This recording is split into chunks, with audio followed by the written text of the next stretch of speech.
নমস্কার বন্ধুরা, আমি অরিত্রী ফ্রম ওয়েস্ট বেঙ্গল কলকাতা থেকে বলছি।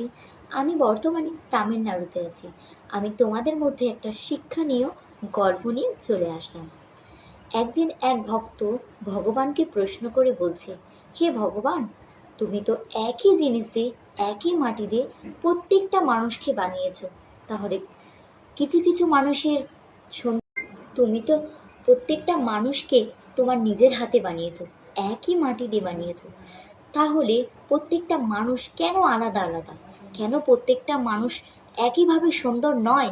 তখন ভগবান হেসে বলল, ওরে ভক্ত, সবার মধ্যেই আমি সৌন্দর্য দিয়েছি। প্রত্যেকটা মানুষই একই। কারোর সৌন্দর্য ভেতর থেকে আছে, কারোর সৌন্দর্য বাইরে থেকে আছে। কেউ রূপের সৌন্দর্য, কারোর গুণের সৌন্দর্য। তখন সে ভক্ত বুঝতে পারল, হ্যাঁ, প্রত্যেকটা মানুষের মধ্যেই ভগবান সৌন্দর্য দিয়েছে। কারোর হয়তো রূপ আছে, কারোর গুণ আছে। যার রূপ আছে তার গুণ নেই, আর যার গুণ আছে তার রূপ নেই। গল্পটা যদি ভালো লেগে থাকে, বন্ধুরা প্লিজ আমাকে সাপোর্ট করো, লাইক কমেন্ট শেয়ার করো।